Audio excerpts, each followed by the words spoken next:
रेगिस्तान में रात जल्दी उतरती है, और जब उतरती है तो रेत सिर्फ ठंडी नहीं होती, वो यादें भी बाहर लाती है। रामदेवरा का मंदिर दिन में श्रद्धा से भरा रहता है, घंटियां, मंत्र, भीड़, लेकिन रात में वही मंदिर ऐसा अलगता है जैसे किसी का इंतजार कर रहा हो। लोग कहते हैं जो ऊपर दिखता है वो बस पर्दा है, असली सच नीचे सांस लेता है। मैं रहस्यमयी जगहों पर काम करता हूं, जहां इतिहास चुप हो जाता है और डर बोलने लगता है। इसी तलाश में मैं रामदेवरा पहुंचा। शाम होते ही एक अजीब बात महसूस हुई। हवा भारी थी, जैसे सांस लेने में भी मेहनत लग रही हो।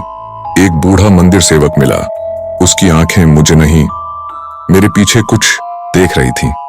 मैंने पूछा, मंदिर के नीचे क्या है? वह पल भर को कांपा, फिर बोला, अगर नींद प्यारी है तो रात में मत ढूंढना। उस रात मैं नहीं सोया। आधी रात के बाद जब मंदिर की आखिरी घंटी भी चुप हो चुकी थी, मैं टॉर्च लेकर उस हिस्से में गया जहां आम लोग नहीं जाते। वहां ठंडी हवा थी, इतनी ठंडी कि रेगिस्तान को झूठा साबित कर दे। जमीन पर एक पत्थर अलग था, जैसे किसी ने जानबूझकर उसे ढक रखा हो। पत्थर हटते ही सीढ़ियां दिखाई दी, अंधेरी, गहरी, और नीचे से आती एक धीमी आवाज, धक धक, जैसे कोई दिल सदियों से धड़क रहा हो। मैं उतरता गया, हर कदम पर ऐसा लगा जैसे कोई गिन रहा हो। नीचे एक विशाल हाल था, बीच में पत्थर की समाधि, और उस पर खुदा था, जो जागेगा वो ऊपर नहीं लौटेगा। तभी मेरी टॉर्च की रोशनी दीवार पर पड़ी। परछाई मेरी नकल नहीं कर रही थी, फुसफुसाहटें गूंजी, शब्द नहीं थे, लेकिन डर पूरा था। अचानक पीछे का रास्ता धड़ाम से बंद हो गया, समाधि हिलने लगी, पत्थर खिसका, नीचे कंकाल बैठे थे ध्यान मुद्रा में, और उनके माथे पर अब भी लाल तिलक।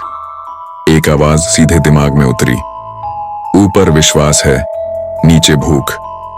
अंधेरा छा गया। सुबह में मंदिर के बाहर पड़ा था, सब कुछ सामान्य, कोई सुरंग नहीं, कोई दरवाजा नहीं, लेकिन मेरी हथेलियों पर जलन के काले निशान थे और गर्दन के पास एक ताजा तिलक।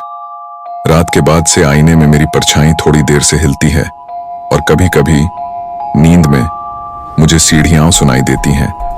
आज भी रामदेवरा मंदिर शांत है, लेकिन अगर आप कभी वहां हो और बिना वजह दिल भारी लगे तो समझ लेना, जो नीचे है वो अभी भूखा है और जाग रहा है।